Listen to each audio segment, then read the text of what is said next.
Welcome to the Project Censored Show. I'm your host, Mickey Huff, with co-host Chase Palmieri. On today's Project Censored Show, this is our maiden voyage for videoing the program, so you won't only be listening to the program, you'll also get to watch online. You can learn more at projectcensored.org. On today's program, we are joined by Dr. Nolan Higdon. He is a lecturer at California State University in History and Media Studies. He is a longtime contributor to Project Censored and co-host of the Along the Line podcast. He's also co-author of a forthcoming book that was co-authored by me, United States of Distraction, Media Manipulation in Post-Truth America, and What We Can Do About It. That's basically the theme for today's program, accompanying an article that Nolan Higdon has recently published with the Journal of Critical Thought and Praxis. Today's theme, Rallying Over Balloting, the Origins of Millennial Activism. Stay with us.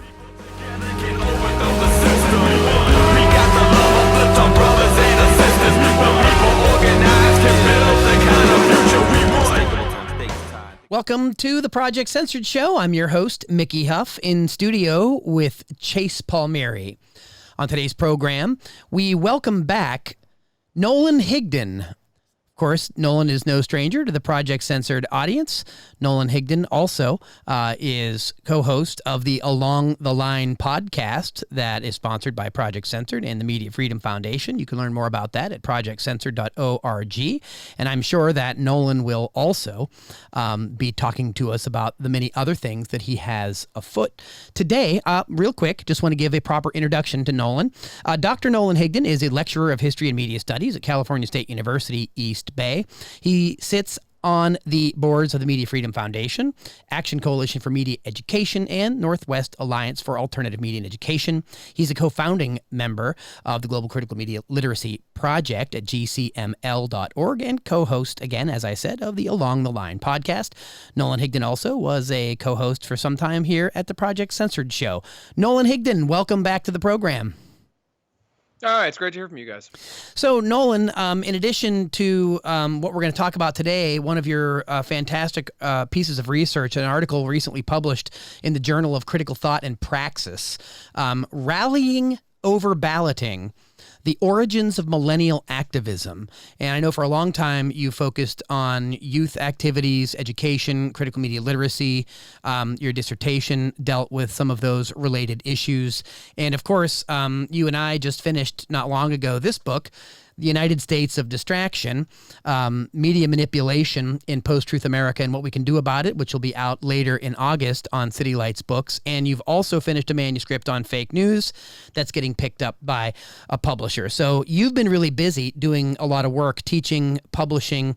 I like the thought and praxis connection here because of all the young scholars, the millennial scholars that we know, you are becoming one of the most prolific here. And in addition to that, it is not just that you're doing the publishing and the writing and the research, you're also teaching and you're also an activist yourself and you're out in the community and you work a lot with students.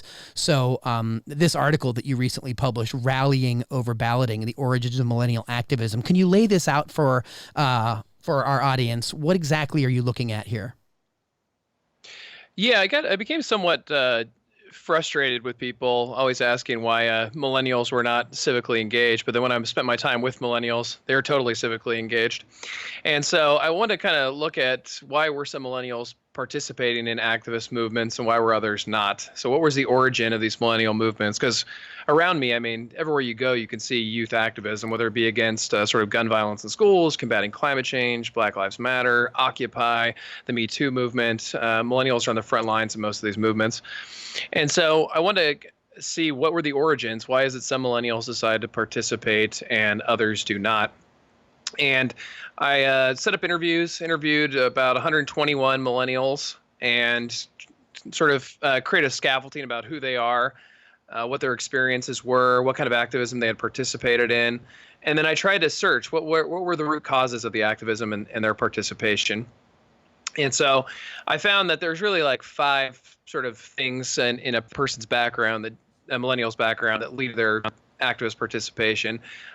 Family, friends, institutions and organizations, encounters with activism, media and popular culture, and then this category I called hate and harm, which meant exposure to hate and harm can be something that engenders millennial activism. Right, in terms of their peer groups, their personal experiences, the demographics that they're part of, that you're tying into their individual experience then on what might spur them to become active. Right. And it can be a litany of things. So we'll take like the family and friends category. I found some people, it was merely that their parents participated in activist movements and it brought them when they were younger, and this sort of spurred their activism.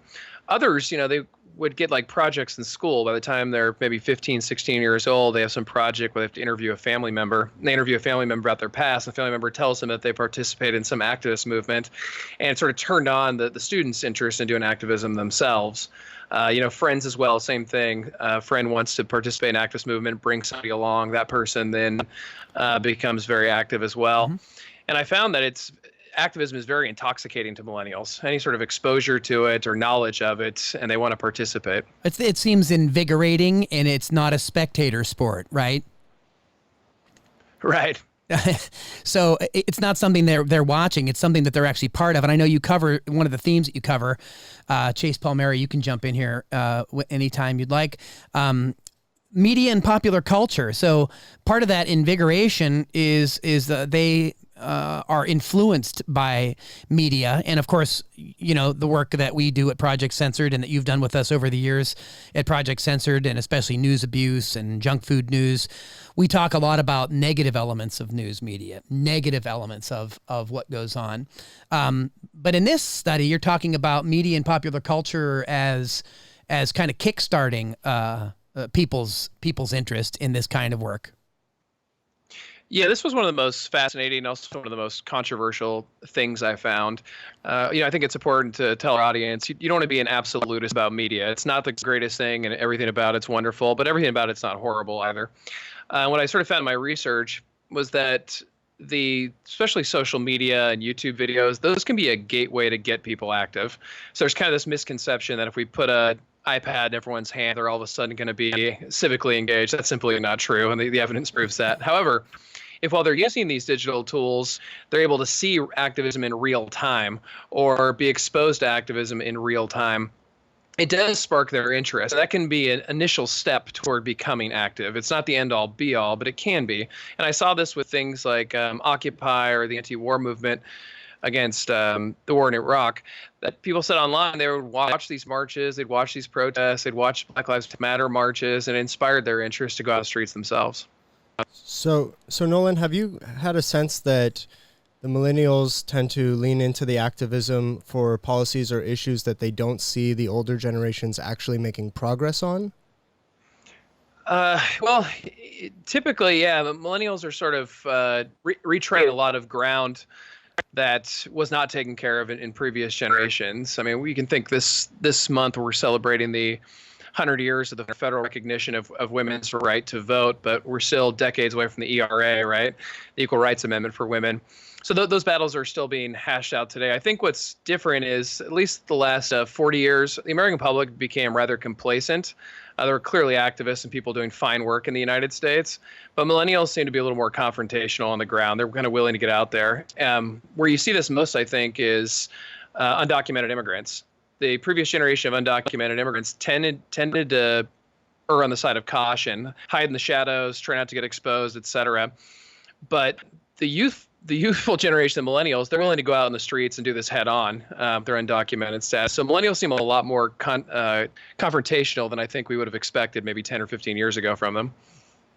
That's pretty interesting, Nolan Higdon, because again, if you watch corporate media and you listen to the two major corporate parties, Republicans and Democrats, one of the narratives that we heard coming out of the last election was that millennials, while becoming this large voting bloc, in fact, the largest voting bloc coming online here, baby boomer, but they're not tuned into politics, and they're apathetic, and millennials don't care about what's happening, and they're lazy, and they're living with their parents, and you're familiar with the narratives. You and I have written about this and spoken about this quite a bit, and again, my experience mirrors off yours, and actually what you're finding in this study, that I find that this is a very dedicated and activist group, and you're giving us 5 factors in your study, rallying over balloting, the origins of millennial activism.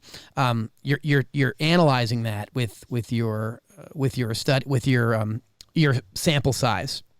So I wanted to get to that, the sample size. So can you talk to people a little bit about how you went about this and some of the things that you asked, to give people kind of a taste for how you discovered some of the things that you did, and then we'll get more into those.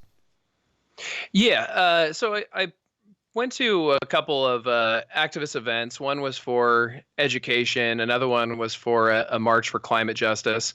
And I started pulling millennials aside and asking if they would do interviews. And so these 121 millennials had all participated in some form of activism. And then I just kind of asked them a series of questions about their background, how they were raised, about their schooling, about their parenting and their home life, and then started framing questions about what issues do they care about, what are they doing about those issues, and that's how I kind of triangulated the different questions to figure out where did the origins of their activism derive. The interviews went on. I transcribed the interviews, and I looked through the interviews, and I tried to find similarities across the board. So not one of these categories derives from one single person. These come across the board. In particular, something we were talking about there a moment ago about people believing millennials are not civically engaged. One really unique thing, and this is the one thing I hope anybody takes who reads this study, is one of my findings about hate and harm. Millennials seem to be motivated by something different than any generation we can see in our history. There's been economic factors, there's been identity factors, there's been like Cold War factors, whether you're a capitalist or a communist ideology, et cetera. Millennials seem to be motivated by hate and harm, and I'm not the first person to find this. Kristen Soltis Anderson, who's a millennial Republican pollster, she found this by doing polling data. I found it through doing qualitative data, but we both drew the same conclusion that when millennials encounter some sort of policy or problem, their first gut reaction is not like the economic implications or the ideological implications. They're like, who gets hurt? Who's going to get harm? Like, what's the harm in this policy? And so they're more interested in framing these things and like, how do we avoid hurting others? How do we avoid trying to harm others? That's the way millennials generally approach these. That doesn't really fit well into sort of our left-right, Democrat versus Republican political discourses. And so I think that's why people mistakenly think millennials are checked out, but I think they're just asking different questions.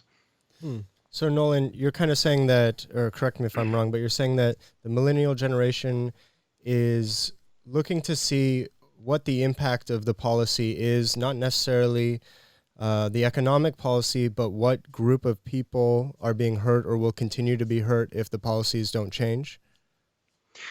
Yeah, like something like perhaps a policy on, let's say, I don't know, tax reform or something, right? And you'd have a liberal ideology that believes the government sort of using that money to redistribute and invest would be better way to use funds. And a conservative viewpoint would say, no, we want less government. We don't want them taking the money. A millennial would just say, like, well, what's the harm in doing it? What's the harm in not doing it?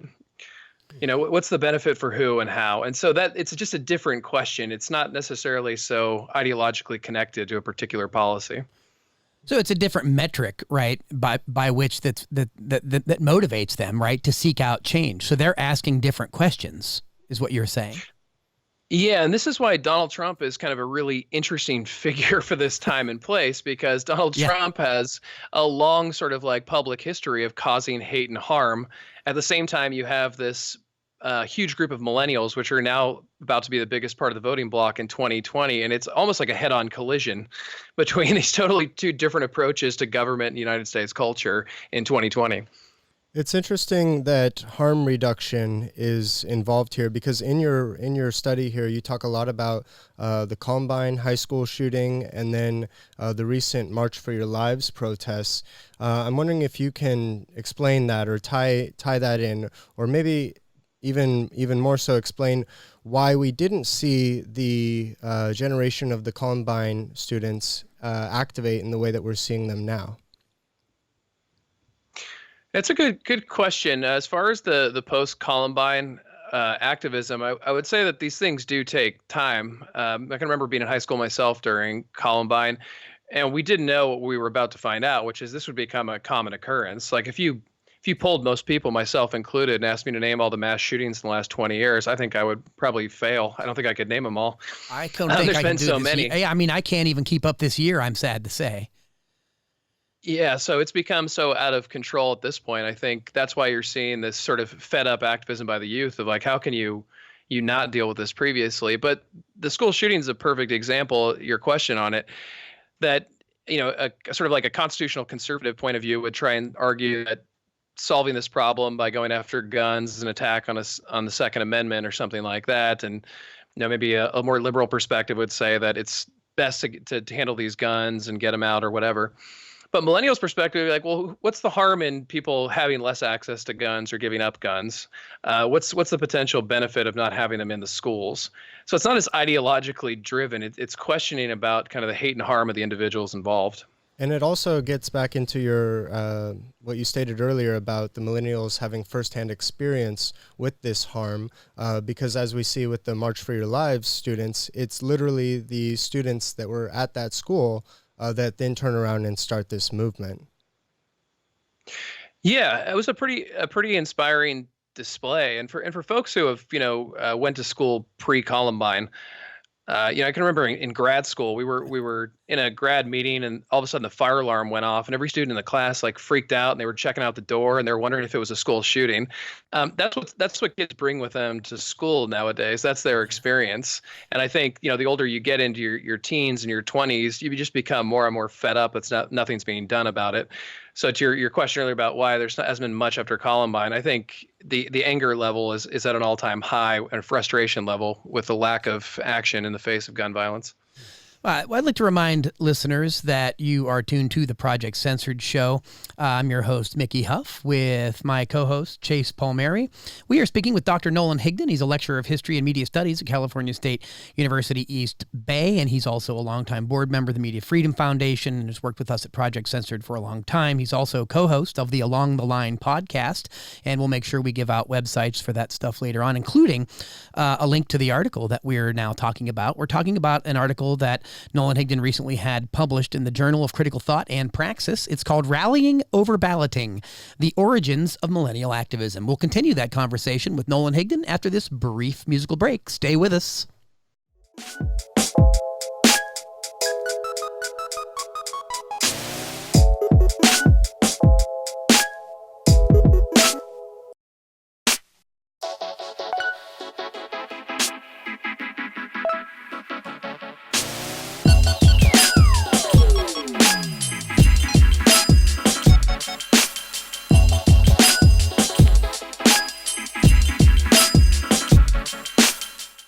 Welcome back to the Project Censored Show. I'm your host, Mickey Huff, with Chase Palmieri.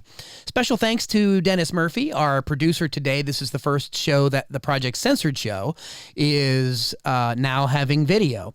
So we'll be trying to post our programs, more of them, if not all of them, online at YouTube and other places until we're also deplatformed and censored by the big tech companies, because we certainly will be talking about that topic more. We're rejoined, I should say. Our guest is Dr. Nolan Higdon. He's a lecturer of history and media studies at California State University. He is also co-author with me of The United States of Distraction, Media Manipulation and Post-Truth America and What We Can Do About It. This is out August 13th, I believe, from City Lights.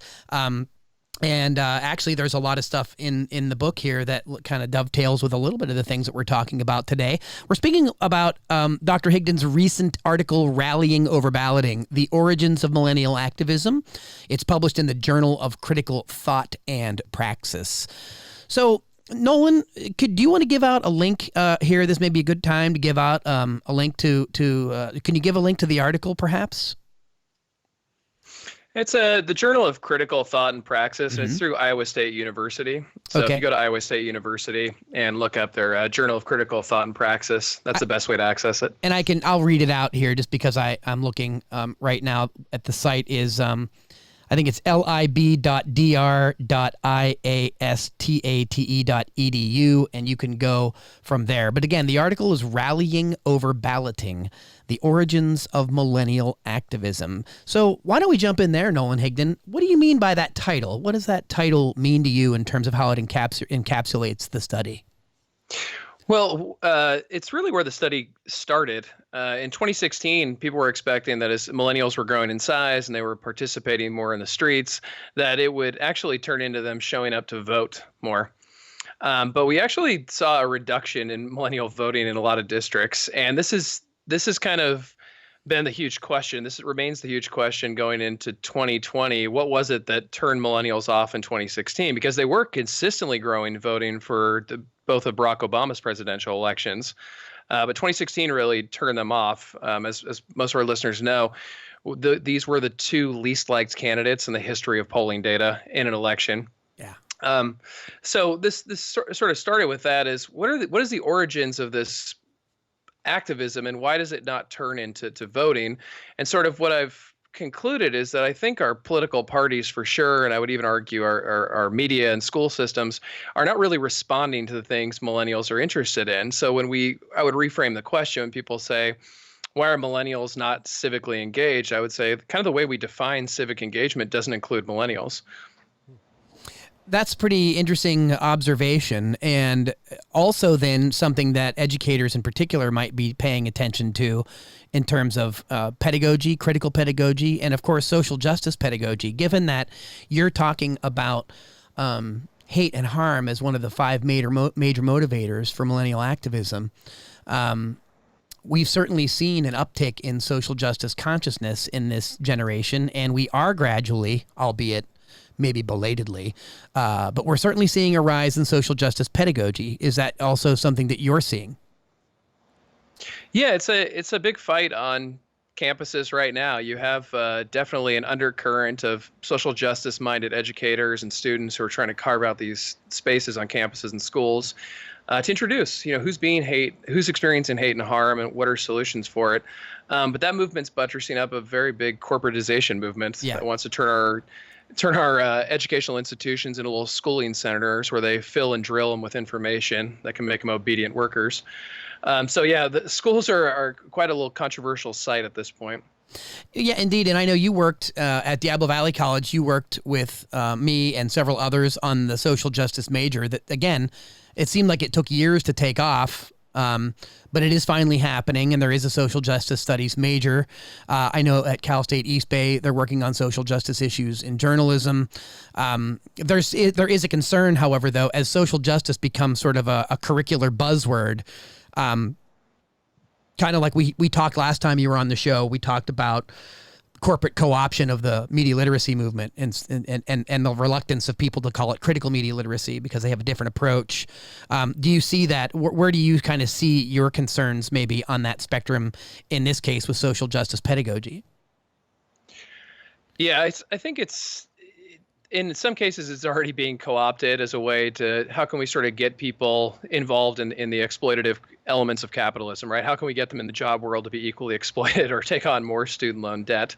However, there are good educators out there who are trying to use these things to teach students not the value of collecting a paycheck, but the value of democracy. And so in the classroom, how do we sort of teach people to go through the massive amount of information to best equip themselves to be equal participants in a democracy? And activism is a huge part of that. You hear about these sort of like protests, especially we live in the Bay Area where they're like shutting down the freeway and stuff. And some angry commuter says, "Oh, what's protesting ever done?" I think, especially with transit. It's created like workplace safety. It's led to women's right to vote. It's led to the abolition of slavery. It's led to the Civil Rights Act. It's led to the 8-hour workday, union movement, et cetera, et cetera. Desegregation. There's a lot of value there. So I think kind of reminding our students that and colleagues in these campuses that democracy is really what we're fighting for. And so you would argue, you do in this article, you're arguing that millennials, once engaged, right? This becomes really a passion. We mentioned before, it's an invigorating thing. And of course, this is also the so-called digital generation or digital natives, right? And so, again, this comes, right, dual-edged sword, but it's also the case that the way that older generations organized and did things, they did them differently. And so the fact that millennials maybe do things differently, have different media, have different outlets, and also are asking different questions, do you think that this is also a reason why older generations sometimes don't see the activism of millennials? Yeah, or misinterpret it. Yeah, or misinterpret it, as Chase said. Yeah, sort of. I think as I look at like the older generation, especially like the anti-Vietnam movement and the younger generation, millennials, I do think there's a lot to learn from each other. These digital tools are great for connecting people, to turning you on to new issues, to learning new avenues for addressing those issues. But that old school organizing, the face-to-face organizing, getting people together in a common space to show in numbers, that still is the best way to organize and build your numbers based on every study we have. Christian Fuchs has done some great stuff on this. Social media can enhance a movement, but it rarely creates one. And I think that's a firm distinction for our listeners to understand, that you can use social media to reach out and expand and get your message out and get more people in the streets, but it really doesn't turn into a movement without that base organization. Yeah, it's also one example that popped to mind here is fourth wave feminism, which is based more on hacktivism and use of digital and social media, but it's based on the previous waves of feminism. It's based on generations of activism for women's rights. And I know Julie Frechette wrote about this in the Censored book on the Me Too movement and Time's Up movement. And so that's kind of an example of where, we see that melding, right? Melding of approaches generationally and also technologically. Do you see that as an example? I think that'd be a prime example, because you have to also look at it from millennials' perspectives. They haven't seen what the folks saw in the 60s and 70s. They saw a massive outpouring of organization for a litany of different causes.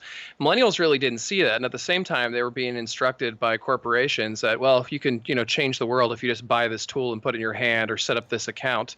And so I think the issue with millennials is not they're lazy. I don't think they really understand some of that old school basic organizing, and social justice pedagogy can be a way to kind of introduce that to millennials and let them transform it in their own direction. What are you seeing out of Generation X and how that relates to the millennials? Generation X. Watch out, that's me.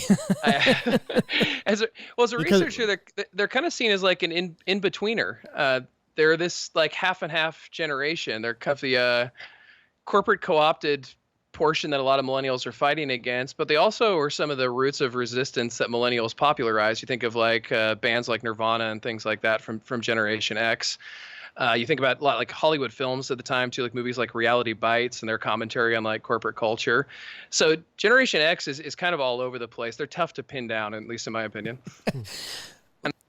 You were going to interject. No, I was just going to say, because to your previous point, it does seem that the ability to protest, or at least to do it effectively, seems to be passed down from generation to generation. Like if the millennials had maybe seen more firsthand activism from Generation X, perhaps the following generation would be more active. And I'm wondering then what you think will happen as far as the generation coming after the millennials. What we saw from the shootings in Florida, it looks like these young folks are ready to continue this on after the millennials. So now kids in like middle school and high school probably saw some of these millennial movements like Black Lives Matter and Occupy, and they've been inspirational to them to move on to their movement. So I'm pretty optimistic about it in that state. But this gets back to that kind of question about the difference between old school and digital activism. Activism isn't just organizing people and getting them in one big space. You need to build an infrastructure so you can deal with resistance, especially resistance from the state, right? You think about like the sort of fire bombs and the dogs and things like that on civil rights protesters or Vietnam protesters.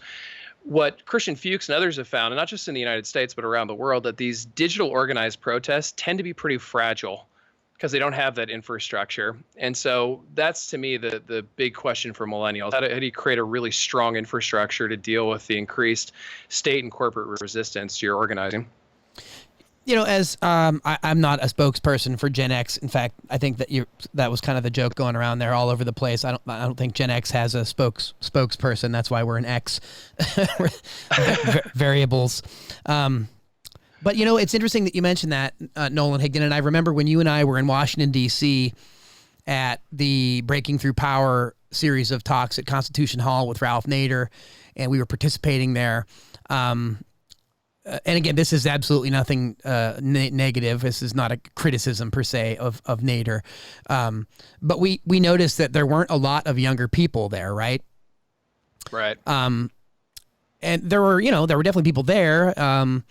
As far as even the speakers went, there weren't a lot of younger speakers. I don't think there were a lot of millennial speakers either. No. And so, but this was the interesting thing, because I remember you and I ran into the younger people that were there ran over to the Project Censored table, right? And I remember then we were striking it up with them, and it wasn't that they weren't active, and it wasn't that they weren't involved, and it wasn't that they didn't want to do anything. It was that they were in a different paradigm. They were kind of in a different manifestation of activism that was a previous generation's way of expressing it and doing things about it. And I remember even in the talk that I was doing there, basically saying that I felt like I was in between groups, right? I knew people that were in their 70s and 80s that I had learned from and that were really important to me, forging, my path. But then also, I've taught college 20 years, and once upon a time, a long time ago, you came through one of my classes, and that's how I met you. And so it's just a constant reminder of this conduit and this really important generational thread, this transgenerational thread, that I think that we really need to be connecting all of the elements that are working for each of the generation's activisms and what they've contributed. But how do we put it all together, sort of in one package, in one place? Do you have any kind of suggestions, for that, or what in your experience? And again, I know you saw some of the same things here that I did. We were together. But what are your thoughts on that? Yeah, I think you're absolutely correct. That's exactly how I remember that as well. I think one key thing that I notice at events is millennials in particular, they like to be talked with, not at. And I know you've said that for a long time, and we know that as educators, but I would, kind of remind people of that. So if you're someone who has the privilege of going around to campuses or events and giving speeches, leave as much time as possible to take in questions and allow for dialogue back and forth. That's the kind of stuff millennials want. I don't think they're too big on sort of celebrating heroes giving speeches and things like that. And that dialogue, I think, can be really informative. When you listen to millennials, and millennials listen to a lot of these people who have veteran experience, a lot of organizing experience, there's a lot to learn there, but you have to create some sort of dialogue. You can't just do it through some sort of osmosis or something like that. Yeah, well, I want to remind listeners you're tuned to the Project Censored Show. I'm your host, Mickey Huff, with Chase Palmieri. Special thanks again today to our producer, audio and video, is Dennis Murphy. We're now trying to video as many of the Project Censored shows as we can. Also, thanks, of course, to our senior producer, Anthony Fast, who glues everything together for us. After this brief break, we'll continue our conversation with Dr. Nolan Higdon. We are speaking about his recent article that's published at the Journal of Critical Thought and Praxis, Rallying Over Balloting, the Origins of Millennial Activism. Stay with us.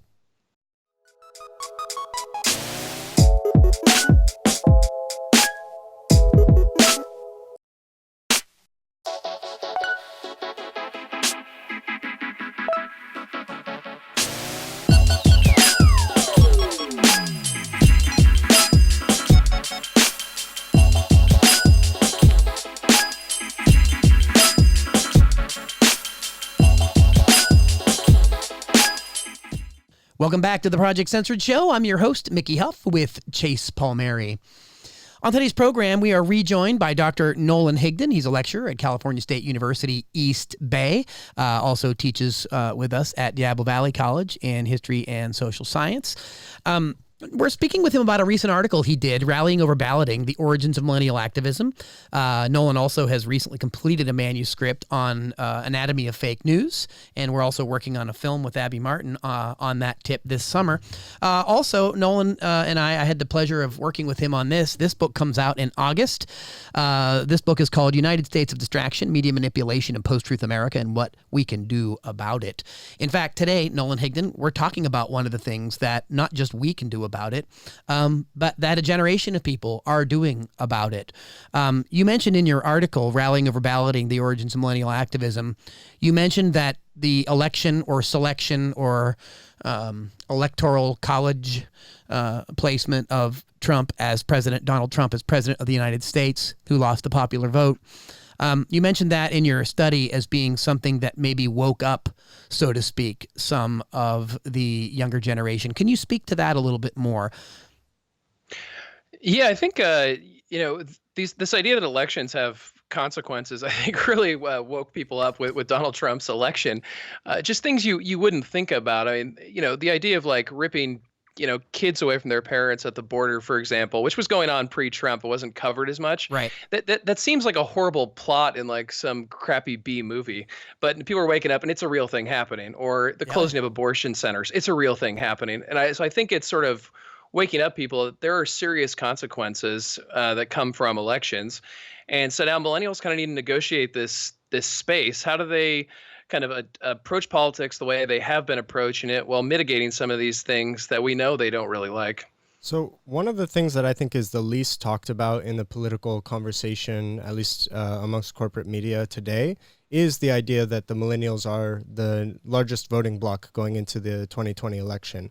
I'm curious, based on your research and what you're seeing in the classrooms, what are you expecting out of that voting bloc? Is it that we shouldn't expect them to turn out to vote again unless they have a candidate to vote for? Do you think that they're going to be showing up regardless this time? What do you predict there? Well, first, as I said, I think the media is not talking about this at all. You're absolutely correct on that. But the candidates are smart. They know it. I mean, that's why college tuition is the number one issue that all the progressive candidates are talking about. They want that youth vote. They need that youth vote, and they're trying to get it out there. As far as your question about what the millennials will do, millennials are a little fickle. Who knows? I mean, they turned out in big numbers for Obama twice. They seem to turn out in big numbers for Bernie Sanders. And when they felt that they had been sort of wronged by the system when it came to Hillary Clinton, they didn't turn out. Now, after 4 years of Trump, will they do that again? If they get wronged again, I don't know. But right now, I think that's kind of the question is how does the Democratic Party approach millennials? It doesn't look like the Republicans are going to make any effort to try and capture the millennial vote. I could be wrong, but it doesn't appear so. Which is interesting because you're from another series of activist movements, the Uncoke My Campus, about the Koch brothers and a lot of right-wing billionaire money getting into campuses to try to sort of skew and steer the mission of campuses, privatize, corporatize campuses. There is a conservative presence on campus, but I'm not entirely sure if it's if the presence and voice is being escalated and elevated artificially because of the money behind it. And the attention that it seems to get and the attention that then it drives in the media. Case in point at UC Berkeley, right? There's a lot of media attention around protests and canceled speakers and censorship and so on. And, from what we've seen by looking into these things, it's as if these moments are manufactured for the media circus to make it appear as though that there are all these crises of free speech and crises of things on campus. Do you think that this is one of them? Do you in your because you've been talking to millennials, you've been doing research on millennial activism, and I know that you're talking a lot about social justice issues, but have you been encountering conservative activists in the millennial generation? I have a small portion of the sample size actually were conservative activists. These are people who are inspired by what was going on campus and conservative ideology. But as far as the free speech on campus goes, there's you have to understand our listeners have to understand there's a new sort of paradigm on campus. If you go back to the 1960s, especially in the state of California, college is free. So these academics with tenure, they kind of ran the campus. They determined what was acceptable information and knowledge and who was an acceptable speaker, et cetera, et cetera. Everything shifted now. Now you've got students who are spending 30, 60, 80 grand. They want to have a say in who's on their campus, or how more. the event's going to be run, what's going to be said. The customer is always right. They're paying a ton of money. The customer is always right.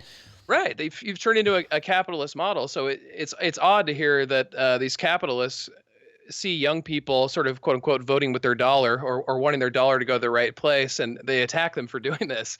But if I'm a liberal like UC Berkeley and I've spent about $100,000 on my undergraduate degree, and you've got Milo there, you're taking my money to bring Milo on my campus, I think I might have a say. Whereas if it was free college, yeah, maybe it is up to the state to decide. Yeah, those are interesting distinctions. It also brings me back to one of the things you bring out is that millennials have different ways of being politically active, and you even mentioned activist ways that were political and non-political. I mean, we could argue that everything is somehow political, but what did you mean technically when you were talking about that a little bit in the article in terms of things that millennials will do? Meaning that maybe it's not movement based. Like, for example, you mentioned the film Super Size Me, right, as being, like an example of a influencing documentary or something. So this may actually spur people to go and change the way they eat, or change their own diets, or change them amongst their peers, but they may not join some larger farm to table movement or regenerative agriculture movement or something. Do you know what I'm getting at? Yeah, there's these spaces that are seemingly not political. Like you said, watching Super Size Me, as a young person, when I watched it, it didn't come off to me like I was participating in some grand electoral college scheme, right? But it does change the mind, and then people become activists about food. Where does food come from? How should food be made? How should it be sold? So it comes from all these different spaces, but I think that's also an inspiring thing to folks. Maybe you don't necessarily want to be in the street every single weekend, but maybe you want to make a documentary. And that can have a huge impact. That can be a form of activism. Colin Kaepernick, his kneel down, I can't tell you how many millennials said they actually took to the streets because of Kaepernick. They were inspired by seeing this on television, and they wanted to learn more about what they could do in their community. So these seemingly like non-political, like in the electoral college or electoral sense, actually have electoral impacts, influence. Yeah, I couldn't help but think of Anthony Bourdain, whose anniversary of his passing wasn't long ago, and one of the quips in the censored book in the junk chapter was basically saying, I believe it was riffing from the White House correspondence speech. Was it Michelle Wolf, the comedian, who said something about one of the only, if I want to know, something about like the only thing I get from CNN that I trust is when Anthony Bourdain tells me where to get noodles.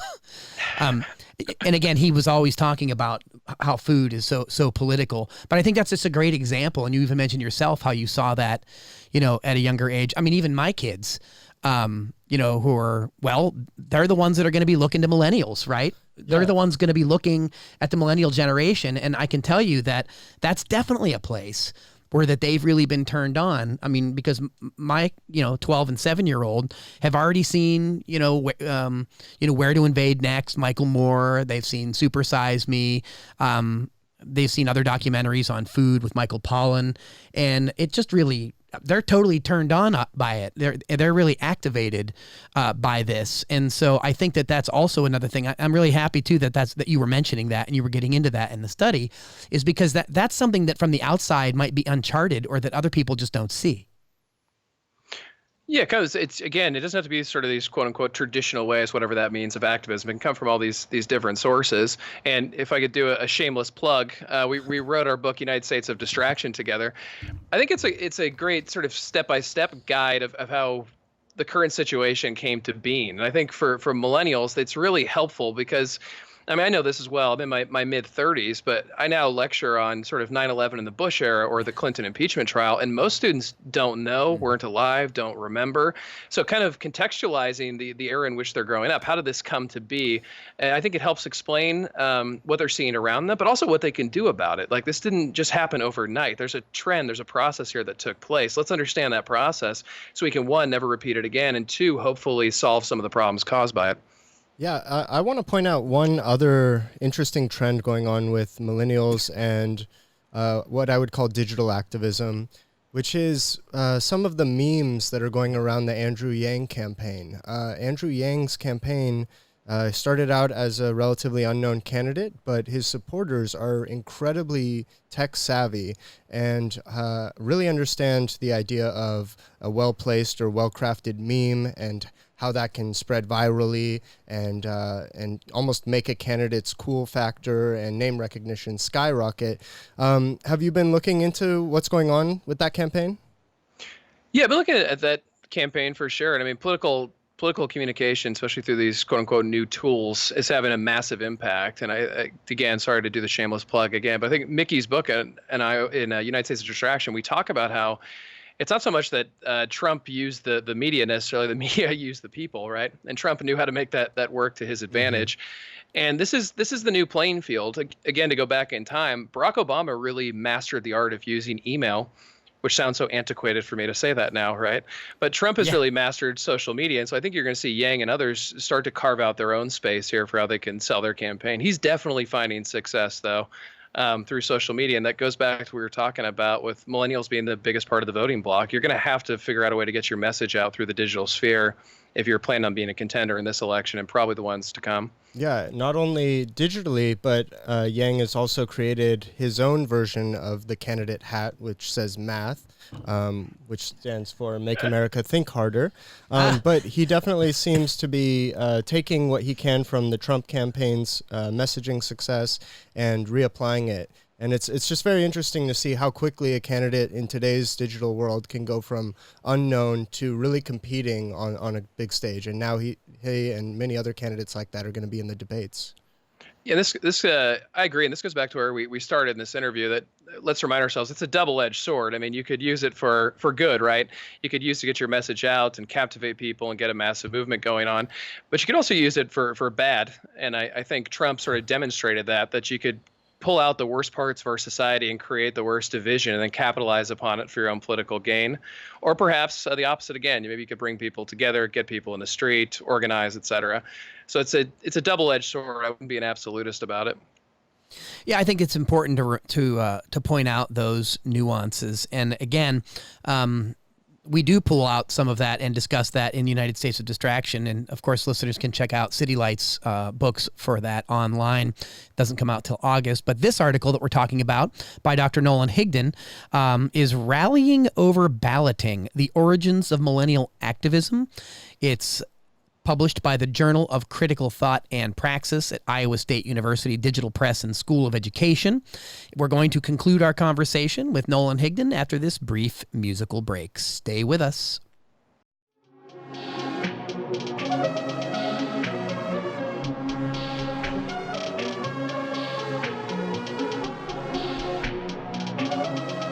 Perfect.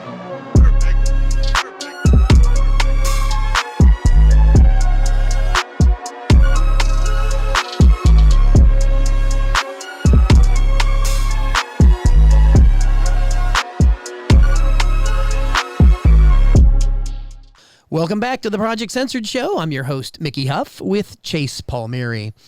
On today's program, we've been talking with Dr. Nolan Higdon. He's a lecturer of history and media studies at California State University, East Bay.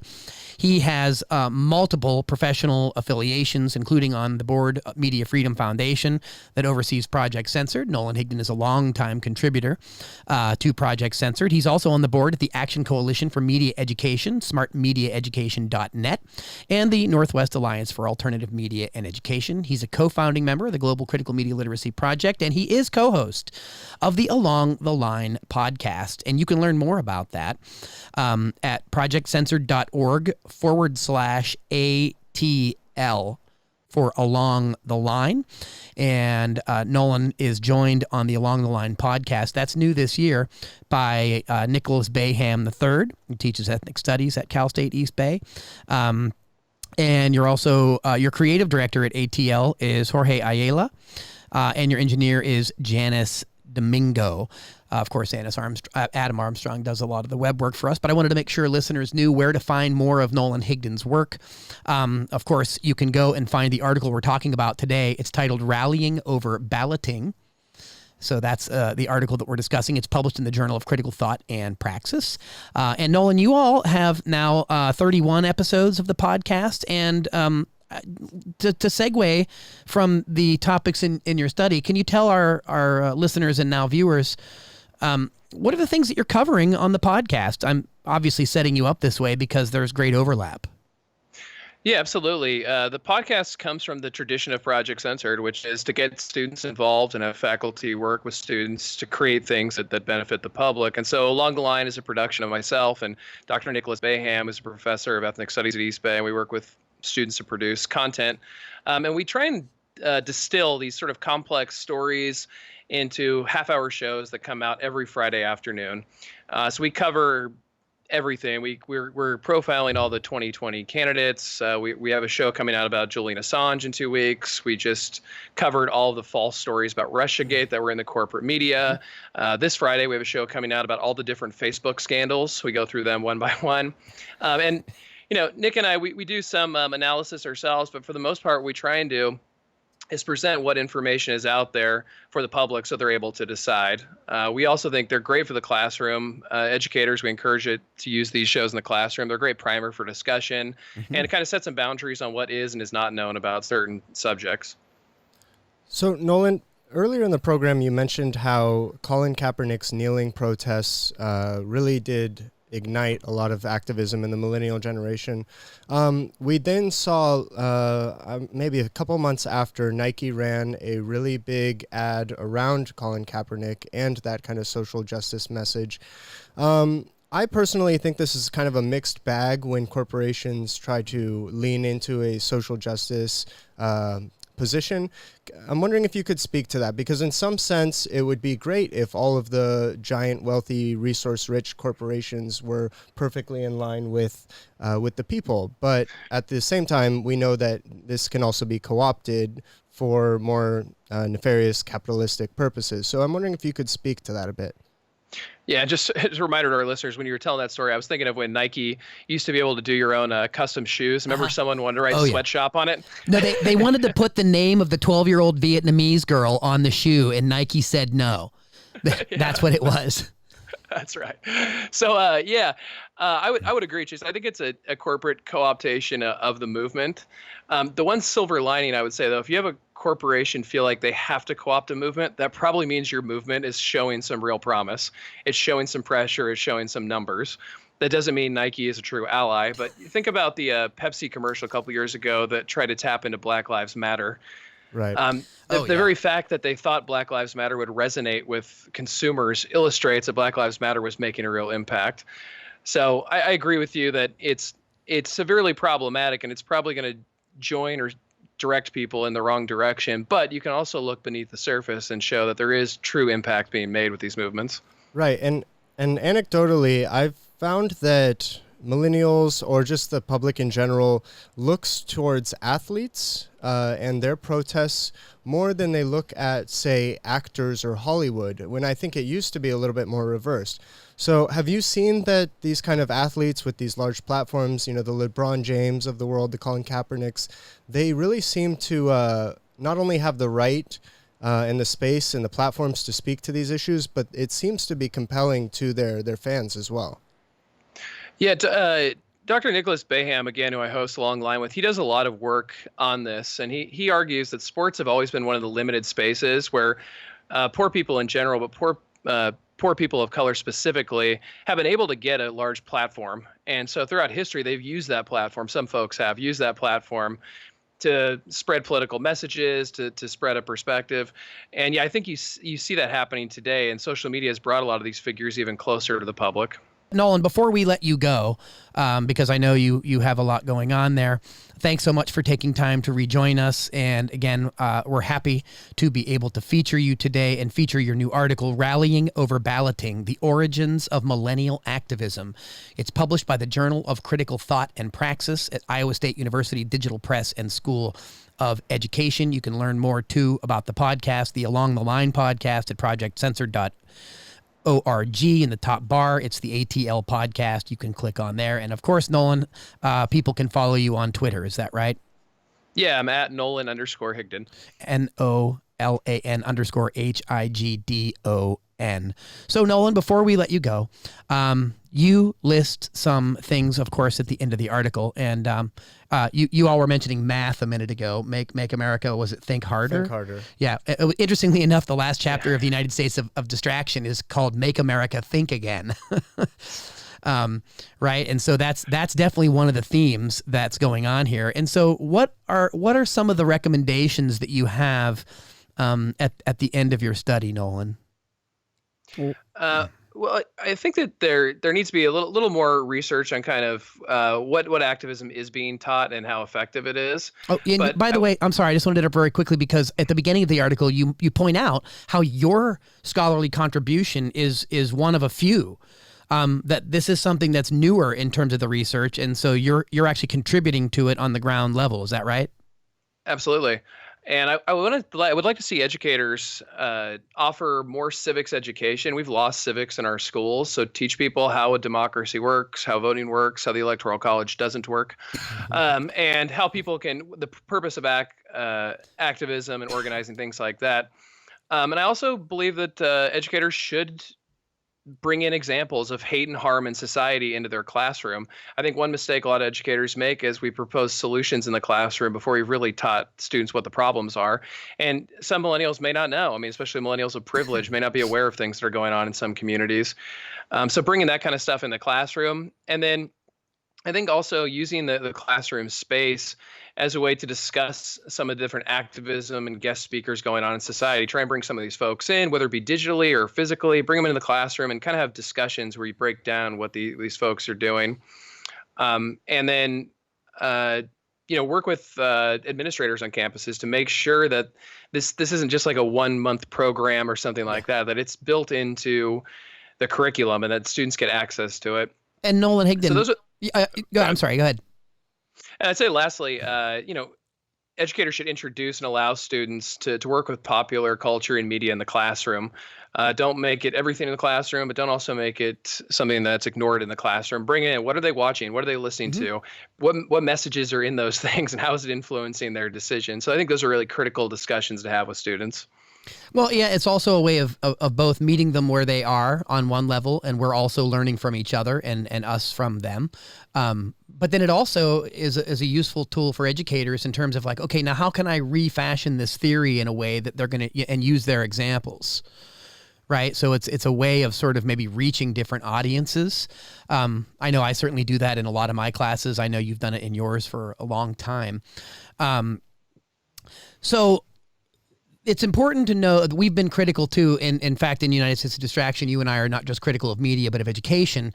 But it's not just, like you mentioned, it's not just critical for the sake of being negative. You have to understand the root of problems in order to be able to address them. In fact, the word radical or radicalism means going to the root of something. And I think that you and I hit something in that book, that there's sort of this merging of the problem, right? Between a lack of a critical pedagogy in education, a lack of empathy and morality that's just not there in the curriculum, and of course media is ever chasing the corporate media is ever chasing the profit, ever chasing the clickbait headline, and it's ever chasing Trump on Twitter, and all of those things need to be changed. And it might sound funny to people, but as people in higher education, I think it's a privilege that we're in higher education. I think it's important to recognize that, while there may be overarching structural problems with colleges and universities that are being corporatized and top-down managed and guided pathways and this kind of business, right, whatever the buzzword of the year is, but it's also the case that we find people on the campuses that want to do this work, just like we find the students, right? They're there. And we really need to work closely with the people that we have as allies to be able to do this. And of course, Project Censored, founded in 1976, really embodies, I think in a lot of ways, this service learning and this civic engagement and this kind of activism that lends itself so well to education. And we've got people on over 20 campuses working with us. And I know, Nolan Higdon, that's been something that's been effective for you in the classroom as well.